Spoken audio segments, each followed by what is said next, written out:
சொல்லுங்க, ஏதாவது ஒரு காரணத்தை சொல்லுங்க. ஏன் அம்மா வீட்டுல இருந்து போட்டாங்க, நீங்க ஏன் வாங்கிட்டு போனீங்க? 100 பவுன் அதெல்லாம் எனக்கு தேவையில்லைம்மா. உங்க பஞ்சாயத்து ஏன் அம்மா வீட்டுல இருந்து போட்டாங்க, நீங்க ஏன் வாங்கிட்டு போனீங்க?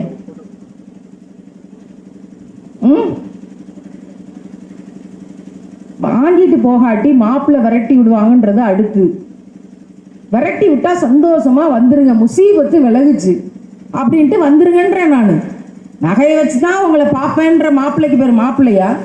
அவன் முஸ்லீமா? முதல்ல அந்த கதையை தயவு செய்து இனிமே எங்கேயும் சொல்லாதீங்க. எனக்கு கடுப்பாது, செம்ம கடுப்பாது. நீங்க அம்மா வீட்டுல இருந்து ஏன் போட்டாங்க, நீங்க ஏன் வாங்கிட்டு போனீங்க?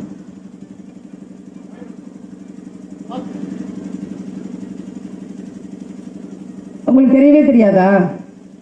உங்கள்கிட்ட கொடுக்கவே இல்லையா? உங்க கழுத்துல எதையும் போடவே இல்லையா? உங்களுக்கு மகர்ன்ற சட்டம் உங்க கல்யாணத்தை பத்தி தெரியுமா தெரியாதா? தெரியாது. தெரியும், தெரியும். யாருக்குமே எல்லாருக்கும் தெரியாதுங்க.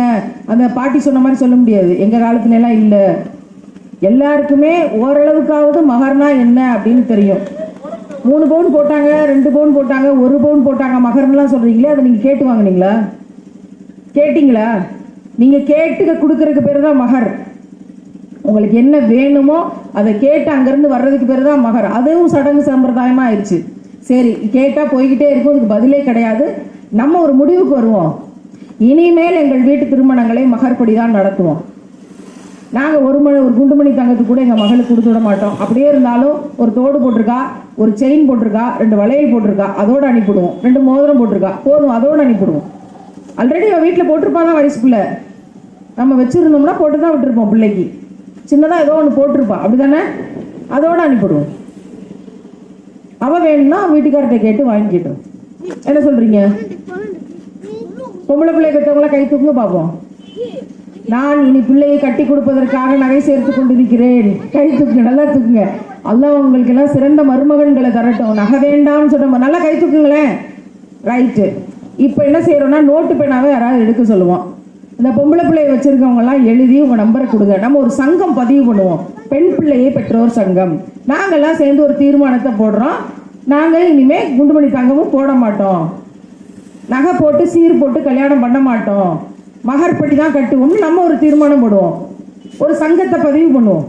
இங்க இருந்து ஒரு புரட்சி ஆரம்பிக்கட்டுமே. ஆம்பளை பிள்ளை பெற்றவங்கள கை தூக்குங்க. நான் மணமகனை வைத்திருக்கிறேன் அப்படின்ட்டு கை தூக்குங்களேன். ரைட்டு, சம பாதியா தான் இருக்கு. அல்ஹம்துலில்லாஹ், கை கீழே போட்டுக்கலாம்.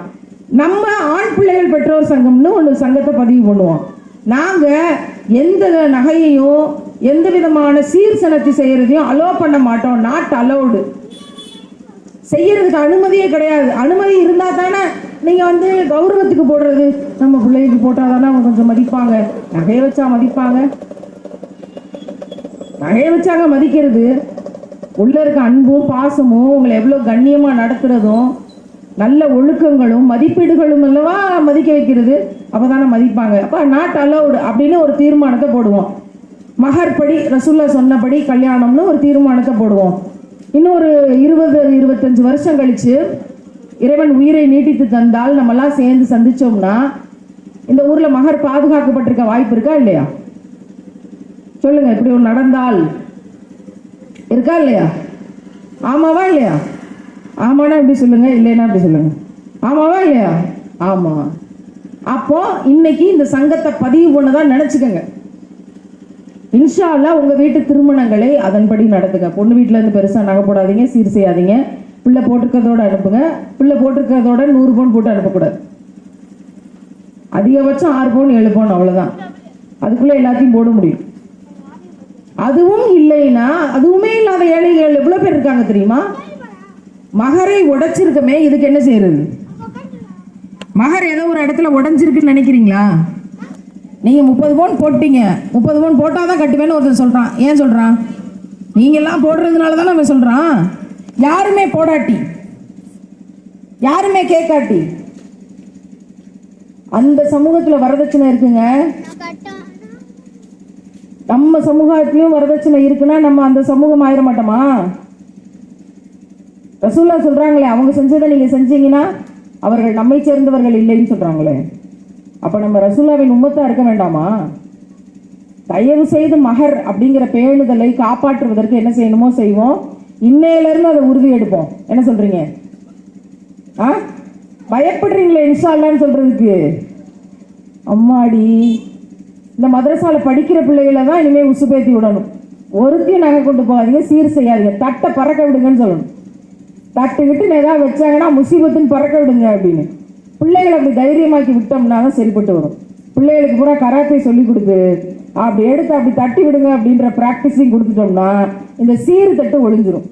சீர்தட்டு ஒழிஞ்சிருச்சுன்னா நான் ஒரே மாதிரி தட்டு வாங்கி வச்சு கொசுவலையில் ராப்பிங் பண்ணுறேன், சீர் ராப்பிங் பண்ணுறேன், என்னைய உங்கள் சீர் ராப்பிங் பண்ணக்கு புக் பண்ணுங்கன்னு எவ்வளோ ப்ளீஸ் வரமாட்டா பரதாக போட்டுக்கிட்டு. எல்லாம் நம்ம பிள்ளைய தான் சிறப்பாக சீர் ராப்பிங், சாரி டிராப்பிங். சாரிக்கு மடிப்பெடுக்க தெரியலையா பொம்பளை பிள்ளைகளுக்கு, அதனால இந்த சாரியை மடித்து அயன் பண்ணி மடித்து கட்டி விடுறதுக்கு சாரி டிராப்பிங், சீர் ராப்பிங் எல்லாம் முஸ்லீம் பிள்ளைய தான் சிறப்பாக பண்ணுறாங்க. எங்க இருந்து இதை செய்யறதுன்னு தெரியல. பேண்ட் சட்டையை போட்டிருக்காளுங்க, நல்லா கவனிங்க. இந்த மேக்கப் ஆர்டிஸ்டுங்க பேண்ட் சட்டையை போடுறாளுங்க, தலைக்கு மட்டும் துணி சுத்திக்கா. எவ்வளோ பெரிய ஹிஜாபின்னு பாருங்க. துபாய்க்கு போய் மேக்கப் பண்ண போறாங்களாம், அதனால சிங்கப்பூருக்கு போய் மேக்கப் பண்ண போறாங்களாம். இதை பார்த்துட்டு நானே இது மாதிரி ஆகணும்னு நம்ம பிள்ளைய திரியிறாளுங்களே. இப்போ என்ன சொல்றது? உங்களுக்குலாம் அந்த பேர் தெரியாதா? நான் யாரை சொல்றேன்னு தெரியுமா தெரியாதா? என்ன கூத்து பண்றீங்கன்றீங்க?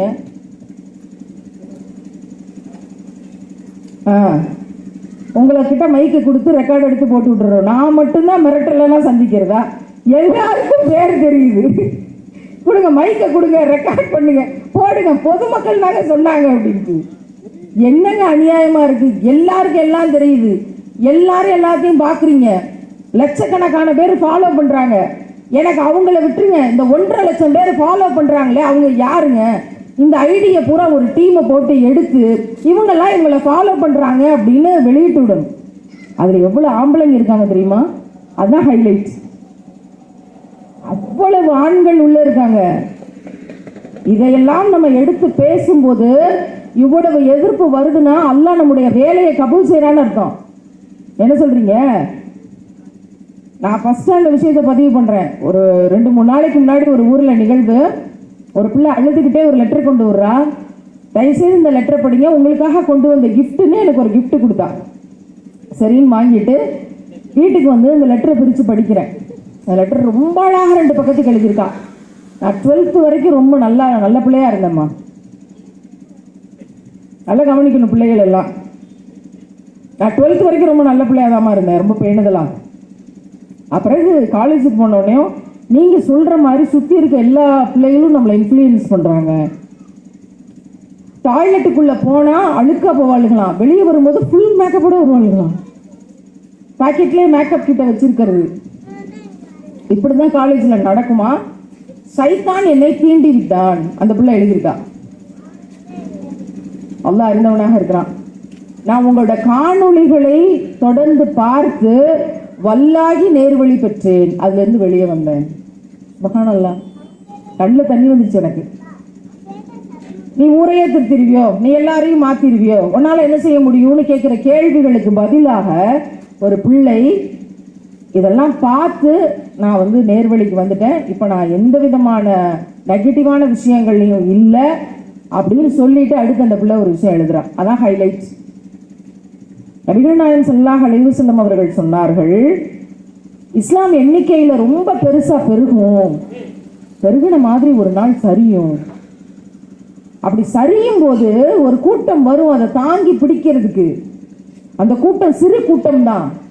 அந்த சிறு கூட்டத்தில் வல்ல ரஹ்மான் உங்களையும் என்னையும் சேர்த்து வைப்பானாக. ஆமீன். சொல்லும் போதே அப்படியே உள்ளத்தின் அடுக்குகள் நடுங்குது எனக்கு.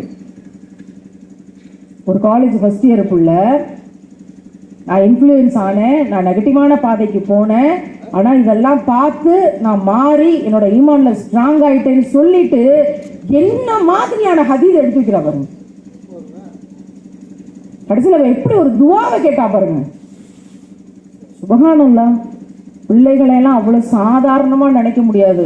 Well talented. ஆனா அவங்க எந்த பாதையில போறாங்க, அந்த நெகட்டிவான பாதையில போயிட்டு அதுல வெல் டேலண்ட் ஆயிடுறாங்க. ஸ்ட்ராங்கா நின்றுட்டாங்கன்னா அதுல வெல் டேலண்ட் ஆயிடுறாங்க. அப்போ நம்ம ரொம்ப தெளிவா கவனிக்க வேண்டி இருக்கு. பிள்ளைகள் எங்க நிக்கிறாங்க, பேரண்ட்ஸ் எங்க நிக்கிறாங்க?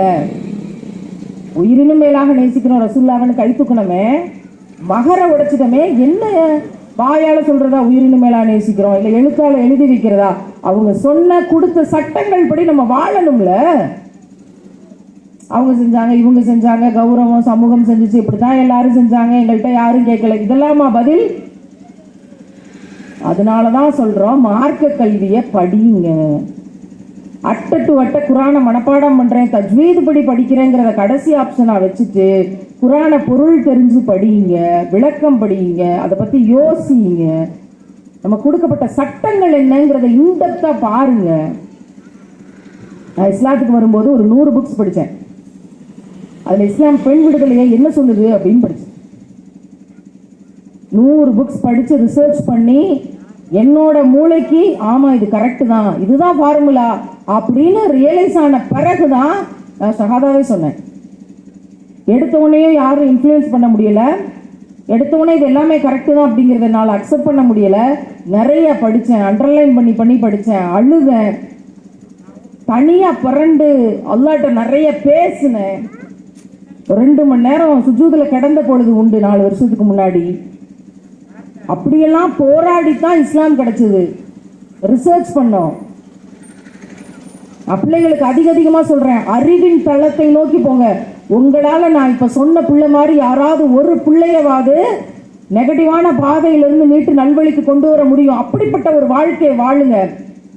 இந்த சோசியல் மீடியாவை மிக தவறாக அழகுன்ற பேர்ல, ஆடம்பரம்ங்கிற பேர்ல, அலங்காரம்ங்கிற பேர்ல வசீகரித்து கொண்டிருக்கிற பிள்ளைகளை பார்த்து ஏமாந்து போய் இம்மதை தேர்ந்தெடுக்கிறாங்க, இந்த உலகத்தை தேர்ந்தெடுக்கிறாங்க. இது எங்களோட எக்ஸ்பீரியன்ஸ். அப்படியே அல்லாஹ் இருட்டுல இருந்து தூக்கி வெளிச்சத்துல வச்ச மாதிரி எங்களுக்கு இஸ்லாம் கிடைச்சது. அந்த இருட்டு எப்படி இருக்கும்னு எங்களுக்கு தெரியும். அந்த இருட்டை நீங்க தேர்ந்தெடுத்து போயிடாதீங்கன்ற பதட்டம் தெரிஞ்சதுனாலதான் இவ்வளவு பதட்டம். நம்மளோட வழி எந்த பெண்ணுக்கும் வந்துடக்கூடாது, நம்மளோட பெயின் யாருக்கும் வரக்கூடாது, நம்மள மாதிரி இன்னொரு பெண் கஷ்டப்பட்டுறக்கூடாது, நம்மள மாதிரி இன்னொரு பெண் ஏமாற்றப்பட்டுறக்கூடாது. நீ உங்களுக்கு எப்படி இஸ்லாம் கிடைச்சதுன்னு கேட்கும்போது நான் சொன்ன பதில் இதுதான். என் லைஃப் ஃபுல்லா பெயின், நான் சந்திச்சது எல்லாமே பெயின் மட்டும்தான். அது நான் அந்த வழியில தான் எனக்கு இஸ்லாம் கிடைச்சதுன்னு நான் சொன்னேன். அப்ப அந்த பெயின் யாருக்கும் வந்துடக்கூடாதுன்ற பரிதவிப்புல தான் இந்த பரப்புரை. இவர்களை அவர்களை எதிர்த்து இல்ல, என் பிள்ளைகளை பாதுகாக்கணுங்கிற பரப்புரை. உயிரினும் மேலாக ரசூலுல்லாஹ் அப்படின்னா அப்படியே பாக்குறோம். பக்கத்துல அன்னை கதீஜா, அவங்களோட லைஃப் எல்லாம் படிக்கும்போது அவ்வளோ பெரிய மகாராணி, கோட்டை கட்டி வாழ்ந்தார்கள். ஒரு பிசினஸ்னா எப்படி ஹலாலா பண்ணணுங்கிறதுல உலகத்துக்கே அழகிய முன்மாதிரி அவங்க தான். ஆகச்சிறந்த விமன் என்டர்பிரினர் அந்த காலத்துல. அந்த காலத்துல மட்டும் இல்ல, கியாமத் நாள் வரைக்கும் அவங்க தான் பெஸ்ட். அவ்வளவு செல்வத்தையும் ஒட்டுமொத்த கஜானாவையும் இஸ்லாமிய சமூகத்துக்காக ரசூலுல்லாஹ் சொன்னாங்கன்னு எல்லாத்தையும் ஜீரோவுக்கு கொண்டு வந்து 3 வருஷம் பொருளாதார தடையில ஊற விட்டு ஒதுக்கி வச்சப்பட்டு, குடிக்க தண்ணி இல்லாம, சாப்பாடு இல்லாம, மிருகங்களோட தோல் கிடைச்சிச்சுன்னா அதை தண்ணியில ஊற வச்சு பிள்ளைகள்லாம் உறிஞ்சி உறிஞ்சி குடிப்பாங்களாம். அப்படி உறிஞ்சி உறிஞ்சி அந்த தோலை குடிக்கும் போது ஏதோ அந்த தண்ணி சாறு உள்ள இறங்கும் போது அந்த கறியவே சாப்பிடுற மாதிரி ஒரு மனநிறைவு ஏற்பட்டு நாங்க ஏதோ சாப்பிட்டுட்டோம் அப்படின்னு பிள்ளைங்களுக்கு ஒரு தாட் வருமா. அந்த பிள்ளை ஃபாத்திமா நாயகம் அவர்கள், சொர்க்கத்தின் தலைவி, 3 வருஷம் இலை தலையை தின்னுட்டு தண்ணியை உறிஞ்சி குடிச்சிட்டு சொர்க்கத்தின் தலைவி. நம்ம கால் தூசிக்கு பெருமானமாகுமா அவங்களுக்கு? ஆனா நம்மளுக்கு இவ்வளவு ஆடம்பரம் தேவைப்படுது, இவ்வளவு விஷயம் தேவைப்படுது, சரியத்தை உடைக்கிற விஷயங்கள் தேவைப்படுது, அதுக்கு இவ்வளவு காரணங்கள் தேவைப்படுது. அன்னை கதீஜா எவ்வளவு பெரிய இன்ஸ்பிரேஷன். அவங்க பேரை வச்சுக்கொண்டு இந்த மேக்கப் ஆர்டிஸ்ட்கள் வேலை செய்யறாங்க. ரசூலுல்லாஹ் தன்னுடைய 18 வயதுல மரணிக்கிறாங்க.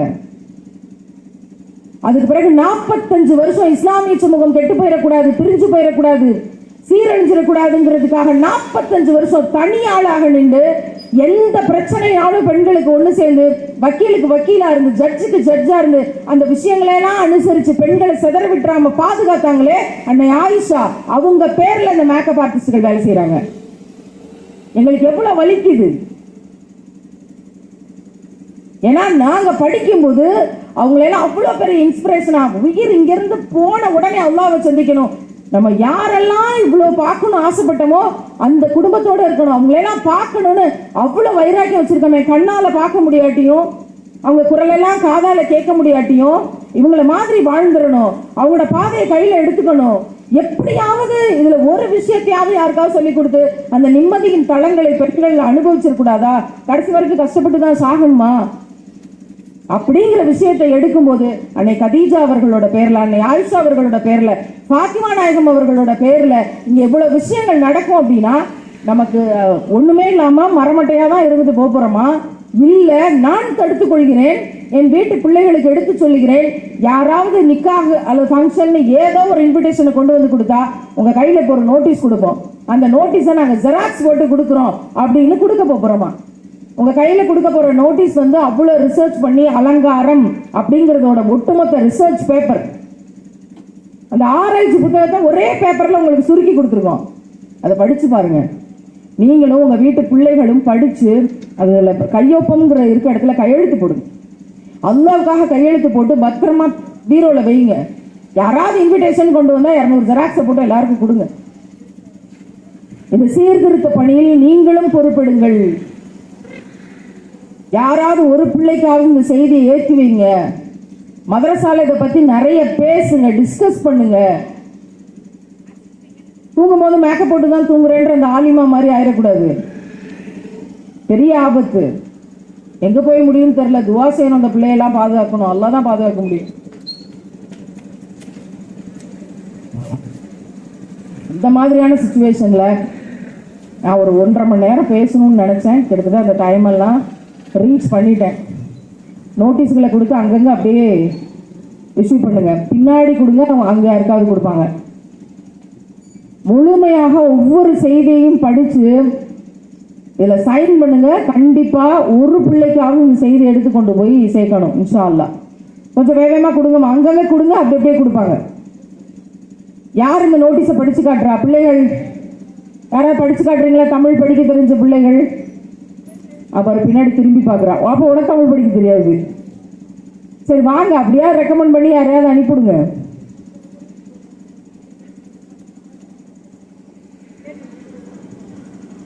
யார் வர்றா?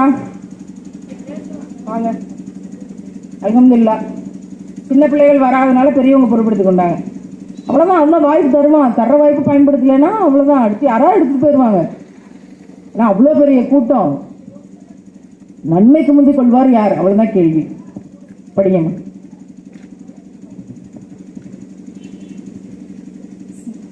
அலங்காரத்தை வெளியில் காட்டாதீர். திருக்குர்ஆன் 24வது அத்தியாயம் 31வது வசனம். மேக்கப் என்பது என்ன?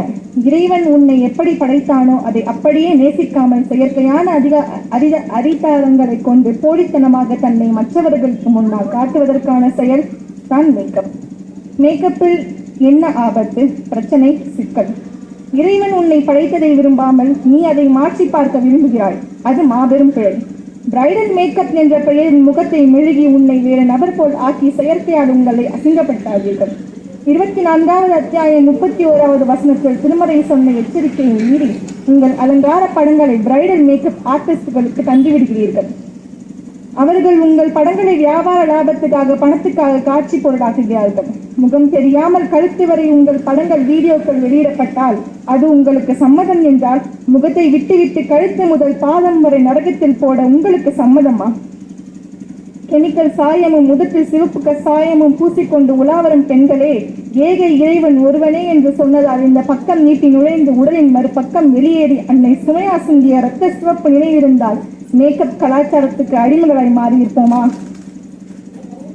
பாரபென்ஸ், ஃபார்மால்டிஹைட், பாதரசம், EM, PFAS போன்ற பல நிறமிகள் மேக்கப் பொருட்கள் இருக்கும். இவை மாட்டுத்தன்மையை கூட உண்டாக்கும். உடல் நலக்கேடு என்பது தெரியுமா? உங்கள் தோள்கள் அழுகின்றன. ஒரு பெண் தன் உடலை காட்சிப்படுத்தி காசுக்காக ஊரில் உலா வந்தால் அவருக்கு பெயர். எனில் பிரைடல் மேக்கப் பிசினஸ்க்காக பெண்களின் படங்கள், வீடியோக்கள், பிளாக்களாய் ஊர் முழுவதும் உலா வருகிறது. இதற்கு பெயர் என்ன? பதிலை நீங்களே சொல்லுங்கள். மண்டபங்களில் அலங்கார நாற்காலியில் அமர்ந்தபடி ஊருக்கு காட்சி அளிப்பதும் அலங்காரத்தை வெளிக்காட்டுவது தான். உங்களின் அலங்கார போட்டோ ஒரே ஒரு படம் இன்னொரு மொபைலுக்கு போனாலும் அது அலங்காரத்தை வெளியில் காட்டுவது தான். திருமறையை மீறிவிட்டீர்கள். அலங்காரத்தை வெளியில் காட்டுவது, வெளியிட சம்மதிப்பது, தூண்டுவது எல்லாமே இறைவனுக்கு எதிராக போர்வால் ஏந்துகிற வேலைதான். கண், வாய், கழுத்து, கால், கை, விரல் என்று பாட்டாக அலங்கரித்து படம் எடுக்கும் பெண்களே, அதை வெளியிடும் போது ஒவ்வொரு உறுப்பும் நாளை மறுமையில் தனித்தனியாக நரக நெருப்பில் வீசப்பட்டால் என்ற கேள்வி எழவில்லையா? மேக்கப் ஆர்டிஸ்ட்கள் உங்கள் படங்களை பிரைவேட் அக்கௌண்டில் தான் போடுகிறார் என்பார்கள். அது உனக்கு பிரைவேட்டா? ஒரு நரகம் வாங்கி தருகிறேன் என்பதற்கு சமம். No means no AI. யுகத்தில் பப்ளிக்கும் பிரைவேட்டும் ஒன்றுதான் என்று ஆபத்தை உணருங்கள். இதுவரை உங்கள் அலங்கார படங்களை தந்திருந்தால் உடனே மேக்கப் ஆர்டிஸ்டுக்கு போன் செய்து அவற்றை டெலீட் பண்ண சொல்லுங்கள். நரகத்தில் அதிக எண்ணிக்கையில் பெண்களே இருந்தார்கள் என்று உயிரினும் மேலான உத்தம நபிகள் நாயகம் ஸல்லல்லாஹு அலைஹி வஸல்லம் அவர்கள் எச்சரிக்கை செய்தது எப்போதும் உள்ளத்தில் இருக்கட்டும். அலங்காரத்தை வெளிக்காட்டி உங்கள் சொர்க்கத்தை இழந்து விடாதீர்கள். அலங்காரமே வேண்டாம் என்பதில்லை. உங்கள் அலங்காரம் கணவரிடத்திலும் மகரமான உறவுகள் முன்பும் மட்டுமே அனுமதி. அலங்கார பொம்மைகளா, அறிவுசார் பொக்கிஷங்களா? நீங்களே முடிவு செய்து கொள்ளுங்கள். கை இல்லாமல் எத்தனை பேர் நீ கெமிக்கல் கோன் போடுகிறாய்? கால் இல்லாமல் எத்தனை பேர் நீ ஹேர் ரிமூவ் கிரீம் போடுகிறாய்? விரல் இல்லாமல் எத்தனை பேர் நீ நெயில் பாலிஷ் போடுகிறாய்? நகம் இல்லாமல் எத்தனை பேர் நீ போலி நகம் ஒட்டுகிறாய்? வாய் கோணலாய் எத்தனை பேர் நீ லிப்ஸ்டிக் போடுகிறாய்? மூக்கு வளைந்து எத்தனை பேர் நீ மூக்குக்கு 3 கிரீம் போடுகிறாய்? கண் பார்வை இல்லாமல் எத்தனை பேர் நீ டூப்ளிகேட் இமைகளை வைக்கிறாய்? பசியில் மரணம் எத்தனை பேர் நீ மேக்கப்க்கு 50,000 செலவழிக்கிறாய்? குறையின்றி படைத்தான் இறைவன், குறையிருப்பதாய் பூசி மெழுகினான். உறுதிமொழி, என் அலங்காரத்தை நானே செய்வேன். மேக்கப் ஆர்டிஸ்ட்களை எதற்கும் அழைக்க மாட்டேன். என் எல்லா அலங்காரமும் என் வீட்டுக்குள் மட்டுமே. என் அலங்கார படங்களை பொதுவெளியில் போஸ்ட் செய்யவோ, பிரைடல் மேக்கப் ஆர்டிஸ்ட் என்ற பெயரில் என் படங்களை வெளியிட ஒரு நாளும் அனுமதிக்க மாட்டேன். ஒருவேளை என் அலங்கார படங்களை அறியாமையால் பிரைடல் மேக்கப் பேஜ்களில் வெளியிட்டு இருந்தால் உடனடியாக போன் செய்து டெலீட் செய்து தௌபா செய்வேன். கெமிக்கல் கோன் மெஹந்தி வைக்க மாட்டேன். மருதாணிகளை அரைத்து நகங்களுக்கும் தொப்பி போடுவதை மருத்துவம் என்றும் தெளிவடைகிறேன். சீர் ராப்பிங், சாரி டிராப்பிங், கௌரவ சீர்தட்டு பரப்புவது போன்ற இப்லீஸின் வழிகளை வலிமையாக தடுத்துக் கொள்வேன்.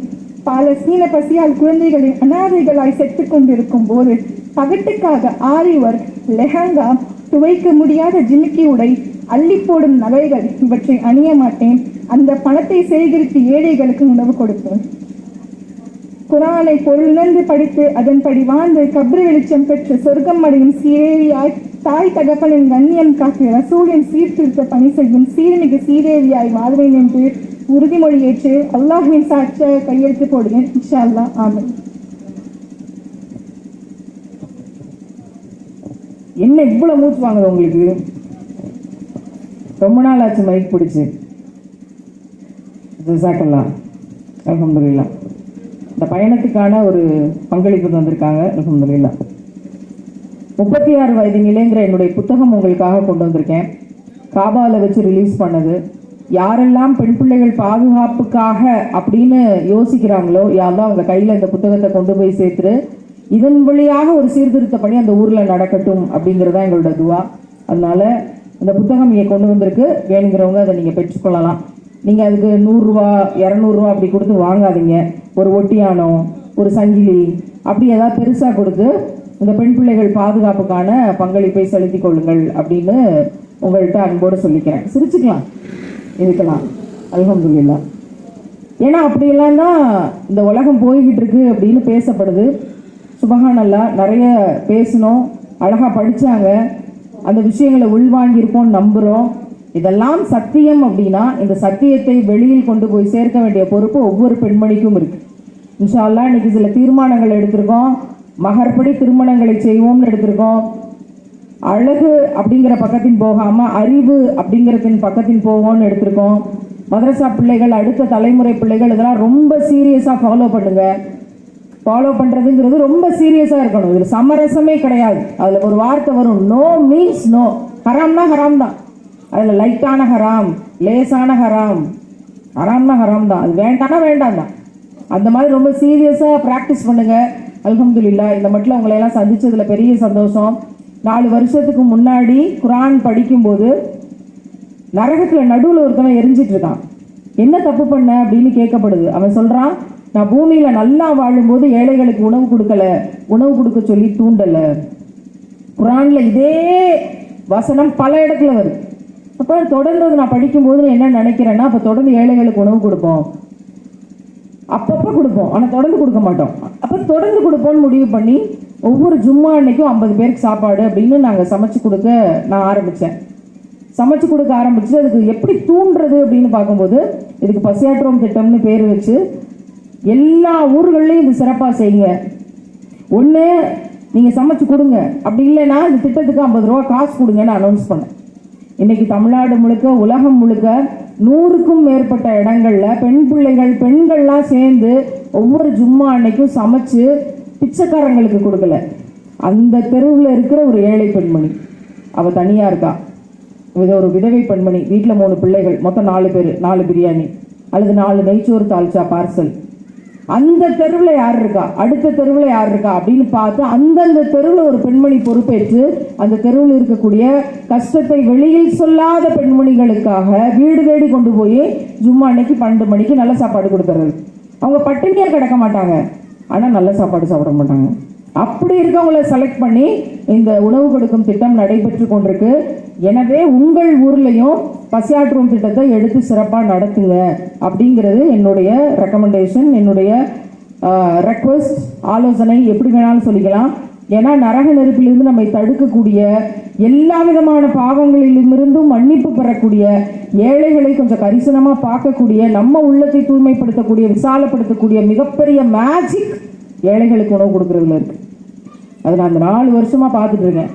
அல்ஹம்துலில்லாஹ். அதன் பொருட்டு அல்லாஹ் கொடுக்கக்கூடிய பரக்கத் என்னென்னங்கிறது ஒவ்வொரு ஊர்லேயும் சிறப்பாக சொல்கிறாங்க. எனவே இங்கேயும் சரி, நாங்கள் பசியாற்றும் திட்டத்தை எடுத்து நடத்துகிறோம், நாங்கள் ஒரு டீமாக சேர்ந்து வேலை செய்கிறோம்னு யாராவது ஆசைப்பட்டீங்கன்னா இது சொல்ல தான் முடியும், தூண்ட தான் முடியும்.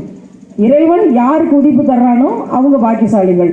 மற்றவங்க எல்லாரும் பொருளாதார பங்களிப்பு கொடுத்து அந்த டீமுக்கு நல்லா சப்போர்ட் பண்ணி ஏழைகளுக்கு உங்கள் தெருவுலையும் உணவு கொடுக்க ரெக்கமெண்ட் பண்ணுங்கள். அப்படி நீங்கள் விரும்புனீங்கன்னா இங்கே நோட் பேட் இருக்குது, நீங்கள் உங்கள் பேரும் வாட்ஸ்அப் நம்பரும் கொடுங்க. ஒரு வாட்ஸ்அப் குரூப் கிரியேட் பண்ணிவிட்டு அதன் வழியாக இந்த பணியை வர்ற ஜும்மாலேருந்து இன்ஷா அல்லாஹ் உங்கள் ஊர்லேயும் தொடங்குங்கள் அப்படிங்கிற செய்தியோட அல்ஹம்துலில்லாஹ் பணிகளை செய்வோம், கூலி அல்லாட்ட வாங்கிக்குவோம். மற்றபடி நடக்கக்கூடிய எல்லா விஷயங்களும் அல்லாஹ்வை தாண்டி நமக்கு எதுவும் நடக்க போகிறதில்லை. எனவே இந்த விஷயங்கள்லாம் கேள்விப்பட்டு நிறைய சகோதரர்கள் வந்திருக்காங்க, நாங்களாக இருக்கோம் அப்படின்ட்டு. கேள்விப்பட்ட உடனே என்ன ஏதுன்னு பார்த்துட்டு இவ்வளோ மிரட்டல்கள், இவ்வளோ விஷயங்கள் சொன்ன உடனே சிஸ்டர் நாங்களாக இருக்கோம் சிஸ்டர் அப்படின்ட்டு உடனே அதுக்கான விஷயங்களோட வந்தாங்க. மாஷா அல்லாஹ். நான் அவங்களெல்லாம் சந்திக்கலை, அவங்க எல்லாருக்கும் ஜஸாக்கல்லாஹ். இதுதாங்க இஸ்லாம், இதான் இஸ்லாம். ஒரு கஷ்டம், யாருக்கோ ஒரு பிரச்சனை, நாங்கள் இருக்கோம். அதுக்காக யாரும் எதுவும் திட்டமிட்டு முன்கூட்டியே அப்படிலாம் இல்லை, இம்மீடியட்டாக நடக்கும் அந்தந்த வேலை. நம்மளாம் இருக்கோம் அப்படின்னா அதுக்கான துவா கண்டிப்பாக இருக்கும். அதனால் நிறைய துவா செய்யுங்க. அல்லாஹ் இருக்கிறான், நம்ம எல்லாரும் நம்ம பாவங்கள் மன்னிக்கப்பட்டு நம்ம எல்லாம் சொர்க்கத்துக்குள்ளே நுழையக்கூடியவங்களா அல்லாஹ் ஆக்கி தரட்டும். அதை நோக்கி நகர்வோம். பசியாற்றுவோம் திட்டத்தை தொடர்ந்து நடத்தி ஏழைகளுக்கு உணவு கொடுங்க. இந்த விஷயங்களை, இந்த சீர்திருத்த பணிகளில் மரணம் வரைக்கும் ஏதாவது ஒரு விதத்தில் பங்கு பெறுங்க. இனியும் காரணம் சொல்லி மகர் உடைக்கப்படுவது ஒரு நாளும் அனுமதிக்க முடியாது. மகர் படி தான் திருமணங்கள் நடக்கணுங்கிறதுல ரொம்ப ஸ்ட்ராங்காக இருப்போம். நம்ம பிள்ளைக்கு நல்ல மாப்பிள்ளையை அல்லாஹ் தருவான், நிச்சயம் தருவான். அல்லாஹ்வை சார்ந்து இருப்போம், அல்லாஹ் தருவான். ஏன்னா நகையை கொண்டு போய் அடகு கடைக்காரனுக்கு கொடுத்துட்டு அல்லாஹ்வை நம்பாம ஏன் அடகு கடைக்கில் வைக்கிறீங்க, விற்க வேண்டியதானான்னு கேட்டால் விற்கிற விலைக்கு நகை வாங்க முடியாதுல்ல, அந்த செயினை வாங்க முடியாதுல்ல, அந்த வளையல வாங்க முடியாதுல்ல அப்படின்னு. அடகு கடையில் கொண்டு போய் வைக்கிறது வட்டி, ஹராம் இல்லை. நகை அடகு வச்சு நான் பியூட்டிஷியனுக்கு படித்தேன்றதெல்லாம் எப்படின்னு பாருங்க. இந்த மாதிரி ஹராமுக்கு ஹராம் அப்படின்னு செலக்ட் பண்ணுறதெல்லாம் இதாங்க முசீபத்து. 3 முசீபத்து கிடையாது, இதுதான் முசீபத்து. அதனால் அதிலெல்லாம் இருந்து இறைவன் நம்மளை பாதுகாக்கட்டும். நிச்சயமாக எது நல்லது எது கெட்டதுங்கிறத அல்லாஹ்வை சார்ந்திருந்து கேட்டு நம்ம பாக்கியத்தை வாங்கி கொள்வோம் அப்படிங்கிற விஷயங்களையும் அதிகமாக சொல்லிட்டு உங்களுக்காக புக்ஸோடு நம்ம சிஸ்டர் ரெடியாக இருக்காங்க.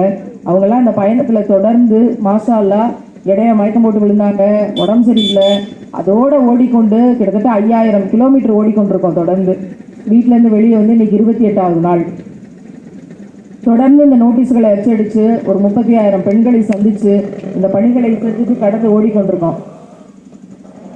சில விஷயங்கள் சில பேருக்கு சுடத்தான் சுடும், அதை எதிர்கொள்ளாமல் எந்த புரட்சியும் கிடையாது, எந்த சீர்திருத்தமும் கிடையாது.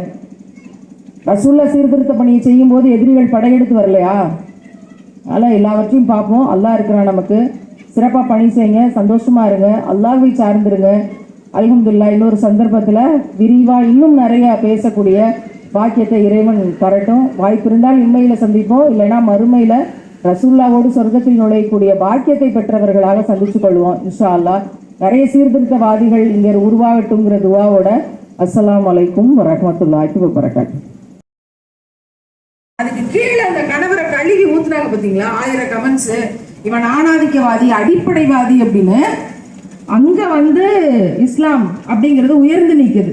ஸோ இந்த மாதிரியான கணவனா இருந்தா மனைவியை காப்பாத்திரலாங்கிறதுக்காக தான் அந்த செய்தியை சொல்ல வந்தது. அல்ஹம்துலில்லாஹ்.